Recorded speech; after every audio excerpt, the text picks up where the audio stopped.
اس report کے ذریعے یہ واضح ہوتا ہے کہ عالمی سطح پر بھارت کی جانب سے دہشت گردی کی اس نوعیت کی سرگرمیوں کی وجہ سے بھارت کو سخت تنقید کا سامنا ہے۔ سفارتی ماہرین کا کہنا ہے کہ بھارتی ایجنسی را کی مداخلت اور ٹارگٹ کلنگ میں ملوث ہونے کے شواہد مسلسل سامنے آ رہے ہیں۔ گزشتہ سال بھی 2 پاکستانی شہریوں کی ہلاکت کے شواہد سامنے آئے ہیں۔ وزیر داخلہ پاکستان، یعنی یہ بات ہو رہی ہے جب PDM کی حکومت تھی، ان کی طرف سے بھی بھارت کی مداخلت کی تصدیق کی جا چکی ہے۔ ان واقعات کی روشنی میں عالمی برادری سے اپیل کی گئی ہے کہ وہ بھارت کی جارحیت اور دہشت گردی کے خلاف سخت اقدامات اٹھائیں۔ برطانوی اخبار دی گارڈین کی جانب سے بھی بھارت کی خفیہ کارروائیوں میں شامل شہریوں کے ماورائے عدالت قتل کے واقعات کے حوالے سے رپورٹ شائع کی جا چکی ہیں، جس میں بتایا گیا تھا کہ بھارتی حکومت نے 2020 سے اب تک پاکستانی سرزمین پر 20 افراد کو ہلاک کروایا۔ یہ سب شواہد بھارتی ایجنسی کے خطرناک منصوبوں کا پردہ چاک کرنے کے لیے کافی ہیں۔ اگلی خبر آپ سے شیئر کرتے ہیں کہ الیکشن کمیشن کی اوورسیز پاکستانیوں کو انٹرنیٹ کے ذریعے ووٹ کا حق دینے کی مخالفت۔ الیکشن کمیشن آف پاکستان نے بیرون ملک مقیم پاکستانیوں کو انٹرنیٹ کے ذریعے ووٹ کا حق دینے کی مخالفت کر دی۔ یہ پہلے بھی اس طرح کی مخالفت الیکشن کمیشن اور نون لیگ کرتی چلی آئی ہے، کیونکہ انہیں پتہ ہے کہ بیرون ممالک مقیم پاکستانی 90% سے زیادہ تحریک انصاف کے ووٹرز ہیں، کیونکہ انہیں پتہ ہے کہ ملک کی کیا اہمیت ہے، حب الوطنی کیا چیز ہے، اور ملک میں جو لوگ چوری اور ڈکیتی مار کر یہاں سے پیسہ باہر منتقل کرتے ہیں اس سے ملک کو کتنا نقصان ہوتا ہے، رول آف لا کیا چیز ہے، وہ سب سے بہتر جانتے ہیں۔ اس لیے وہ نون لیگ اور ان جیسی اور جو چور جماعتیں ہیں ان سے وہ دور رہتے ہیں۔ تو اس لیے یہ چونکہ انہیں پتہ ہے کہ ہمیں وہاں سے ووٹ نہیں پڑنے، تو یہ بیرون ممالک مقیم پاکستانیوں کو ووٹ کا حق بھی نہیں دیتے۔ الیکشن کمیشن کے مطابق ای ووٹنگ سسٹم میں ہیکنگ کا شدید خطرہ موجود ہے اور یہ عام انتخابات میں استعمال نہیں کیا جانا چاہیے۔ واہ سبحان اللہ، کتنے شفاف الیکشن پاکستان کا الیکشن کمیشن کرواتا ہے، جس کی مثالیں پوری دنیا دیتی ہے، اور پوری دنیا کہتی ہے کہ اس طرح کے الیکشن کبھی نہ کروانا جس طرح کے پاکستان میں الیکشن ہوتے ہیں۔ اور اس کی حالیہ مثال 2024 کے 8 فروری کے انتخابات ہیں، جس میں کمشنر راولپنڈی نے واضح طور پر کہا تھا کہ ہم نے 70 ہزار ووٹوں سے جیتے ہوئے تحریک انصاف کے لوگوں کو زبردستی ہروایا ہے۔ اجلاس کے دوران الیکشن کمیشن نے واضح کیا کہ دنیا میں صرف آسٹریا وہ واحد ملک ہے جہاں انٹرنیٹ ووٹنگ کا استعمال کیا گیا ہے۔ تو اس طرح سے الیکشن کمیشن نے ایک مرتبہ پھر مخالفت کر دی ہے۔ اور اگلی خبر آپ کے ساتھ رکھنے جا رہا ہوں، اور وہ خبر یہ ہے کہ جو تحریک انصاف کا موقف ہے فارم 45 والا، اس کو تقویت ملتی ہے۔ یہ آج سپریم کورٹ میں ایک اپیل گئی، اس میں یہ ہے کہ سپریم کورٹ نے کہا ہے کہ فارم 45 فراڈ کے ذمہ دار امیدوار کے ساتھ ریٹرننگ افسران بھی ہیں، جو تحریک انصاف کہتی رہی ہے کہ یہ سب مل جل کر انہوں نے یہ کام کیا ہے اور تحریک انصاف کو ہروایا گیا ہے۔ PB 45 یعنی بلوچستان پروونشل 45 کوئٹہ میں 15 پولنگ اسٹیشن سے متعلق انتخابی عذرداری کا کیس۔ یہ 3 رکنی بینچ نے اس کیس کی سماعت کی، جس میں جسٹس شاہد وحید، جسٹس عرفان سعادت خان اور جسٹس عقیل احمد عباسی پر مشتمل یہ 3 رکنی بینچ تھا۔ اس میں کہا گیا کہ فارم 45 کے فراڈ کے ذمہ دار امیدوار کے ساتھ ریٹرننگ افسران بھی شامل ہیں، ایسا کہنا ہے جسٹس عقیل عباسی کا۔ فیصلے کے مطابق 195 ووٹ کو 5107 بنایا گیا، یعنی اس میں فورجری کر کے، اور 195 کو 5107 بنایا گیا۔ پولنگ اسٹیشنز کے نتائج تبدیل کر کے ہارنے والے امیدوار کو جتوایا گیا۔ اس صوبائی حلقے سے پیپلز پارٹی کے علی مدد جتک کو فارم 45 میں رد و بدل کر کے جتوایا گیا تھا۔ تو یہ ہے جی، سپریم کورٹ نے بھی اب اس بات کی تصدیق کر دی ہے۔ اگلی خبر آپ کے سامنے رکھتے ہیں کہ ٹیکس وصولیوں میں 386 ارب روپے کی کمی کا سامنا، آئی ایم ایف شرط پوری نہ ہو سکی، ایسا کہنا ہے وزیر خزانہ محمد اورنگزیب کا۔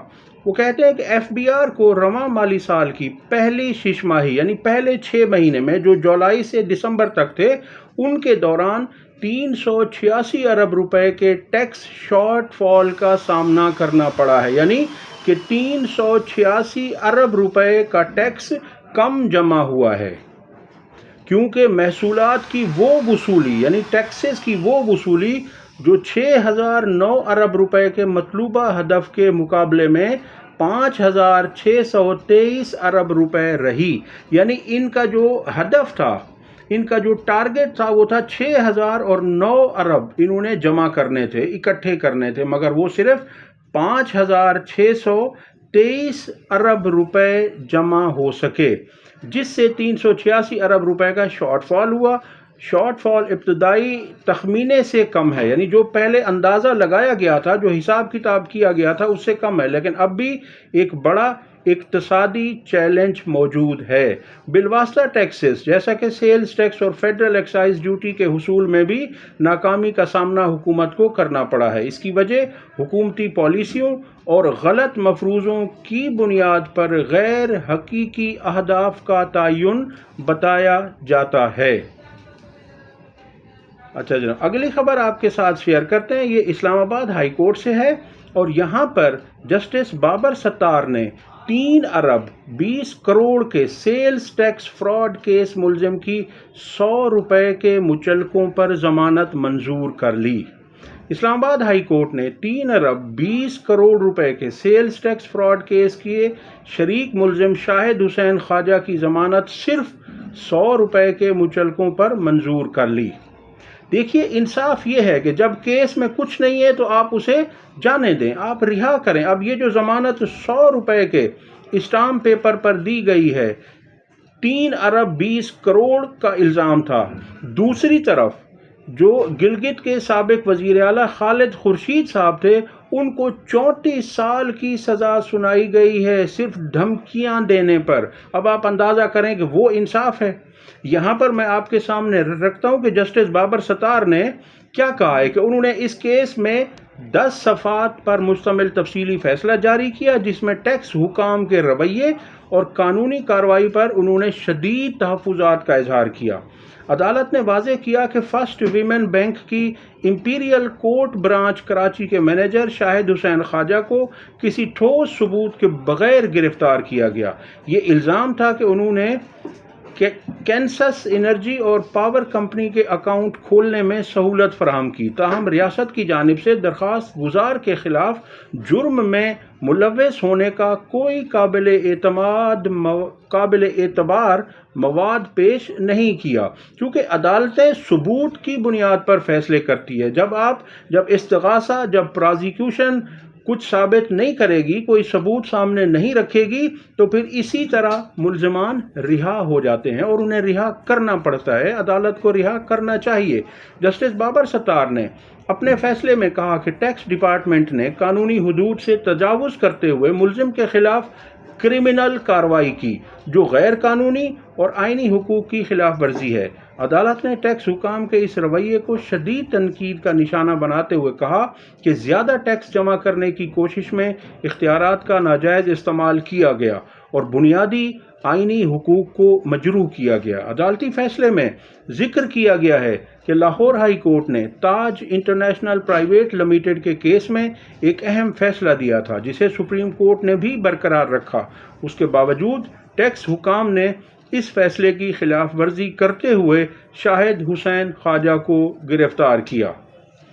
اسلام آباد ہائی کورٹ نے اس کیس میں مجسٹریٹ کی جانب سے ملزم کے ریمانڈ دینے اور ماتحت عدالت کی جانب سے ضمانت مسترد کرنے کے فیصلے کو باعث شرم قرار دیا۔ جسٹس بابر ستار نے لکھا کہ ماتحت عدالت نے سیلز ٹیکس ایکٹ کی شکوں اور آئینی حقوق کا خیال نہیں رکھا اور محکمہ ٹیکس کے گمراہ کن اقدامات کو قبول کیا۔ عدالت نے حکم دیا کہ اس فیصلے کی کاپی چیئرمین FBR کو بھیجی جائے اور اسلام آباد ہائی کورٹ اور لاہور ہائی کورٹ کے فیصلوں کی روشنی میں ٹیکس افسران کو سیلز ٹیکس سے متعلق کارروائیوں کے بارے میں آگاہ کیا جائے۔ فیصلے میں مزید کہا گیا ہے کہ اگر آئندہ قانون کی خلاف ورزی ہوئی تو ٹیکس حکام کو اختیارات کے ناجائز استعمال پر کارروائی کا سامنا کرنا پڑے گا۔ تو یہ ہے جی صورتحال۔ اس طرح سے انصاف ہوتا ہے کہ جب دکھائی دے رہا ہے کہ کسی نے اپنے اختیارات سے تجاوز کیا ہے تو ملزم کو اس کا فائدہ دینا چاہیے، اور بہت اچھا فیصلہ ہے۔ عدالتیں کاش ہماری اپنے سامنے ریکارڈ اور ثبوت کو سامنے رکھتے ہوئے فیصلے کریں تو انصاف سب کو ملے گا۔ اب تک کے لیے اتنا ہی۔ ویڈیو پسند آئی ہو تو لائک اور شیئر کریں، چینل کو سبسکرائب کریں۔ اللہ حافظ۔